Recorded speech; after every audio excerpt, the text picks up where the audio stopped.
Shalom Bapak Ibu Saudara-saudari yang terkasih. Bagaimana kabarnya hari ini? Semoga semuanya mendapatkan kedamaian dan sukacita yang penuh. Karena pada hari ini kita diberikan kesempatan oleh Tuhan untuk merenungkan firman-Nya, untuk menjadikannya bekal di dalam menjalani kehidupan sehari-hari. Namun sebelum itu, marilah kita bersatu di dalam doa. Mari kita berdoa.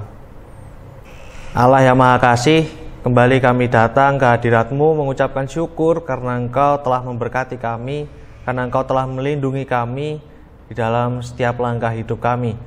Sebentar lagi kami akan mendengarkan firman-Mu. Tolong Engkau yang berkati kami agar kami dapat mengerti apa yang Engkau inginkan.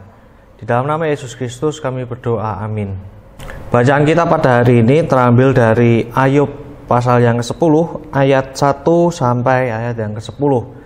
Tetapi saya hanya akan membacakan ayat yang ke-8. Diharapkan sisanya dapat dibaca secara pribadi oleh Bapak Ibu Saudara-saudari di rumah. Tanganmu-lah yang membentuk dan membuat aku, tetapi kemudian engkau berpaling dan hendak membinasakan aku. Demikianlah firman Tuhan, syukur kepada Allah. Bapak Ibu Saudara-saudari yang terkasih, untuk mendapatkan sebuah hasil yang terbaik tentu tidak terlepas dari adanya sebuah proses. Keberhasilan atau pencapaian-pencapaian di dalam hidup itu tidaklah terjadi secara instan. Bahkan sebuah barang yang awalnya murah dan tidak bernilai, setelah melewati proses pengerjaan yang panjang dapat berubah menjadi sebuah barang yang bernilai tinggi. Itu kalau barang, lalu bagaimana kalau dengan manusia? Seorang murid bisa lulus dan berhasil menyelesaikan soal ujian setelah ia dapat belajar dengan sungguh-sungguh selama beberapa tahun di satu sekolah. Seorang mahasiswa itu bisa menyelesaikan skripsinya dengan mendapatkan banyak revisi dari dosen. Jadi setelah revisi banyak sekali, baru seorang mahasiswa itu bisa lulus. Artinya, di dalam setiap keberhasilan dan pencapaian seseorang tentu ada proses panjang di baliknya yang ia jalani sehari-hari. Nah, seringkali proses-proses yang dijalani itu pun tidaklah mudah bagi setiap orang. Nah, di dalam kitab Ayub kita bisa melihat bahwa apa-apa saja yang menjadi dinamika atau apa-apa saja yang terjadi dan dihadapi oleh Ayub selama keseluruhan hidupnya, dinamika apa yang dia alami. Nah, keseluruhan hidup Ayub itu kalau kita lihat, itu adalah menggambarkan bagaimana sebuah proses itu terjadi.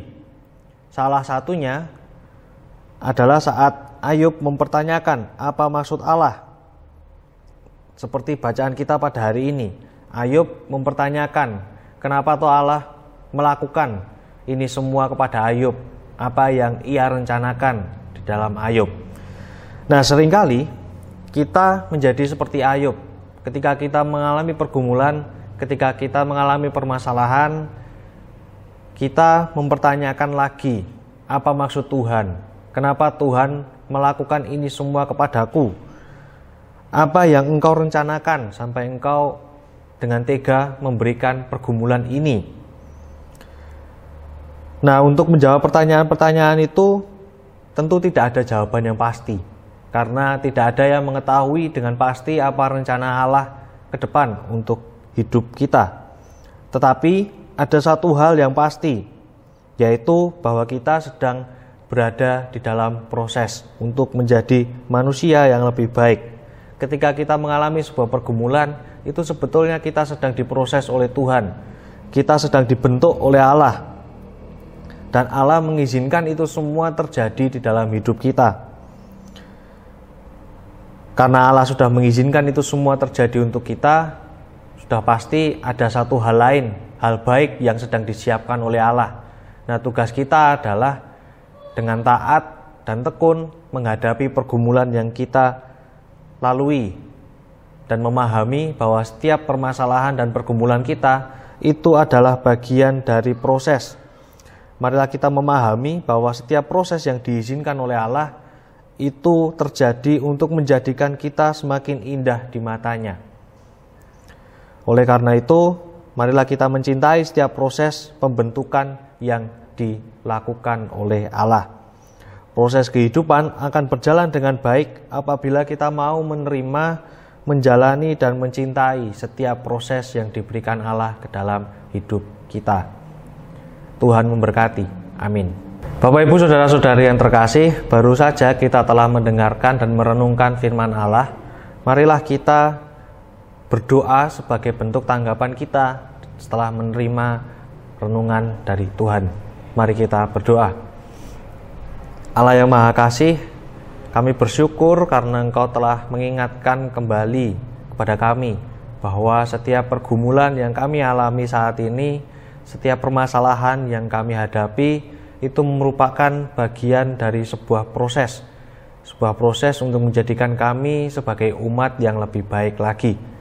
Kami percaya Engkau akan selalu hadir dan mendampingi kami di dalam setiap proses yang kami alami.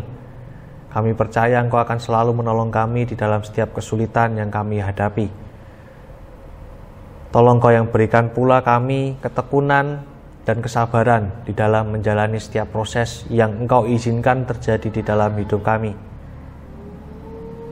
Dalam nama Yesus Kristus kami telah berdoa. Amin.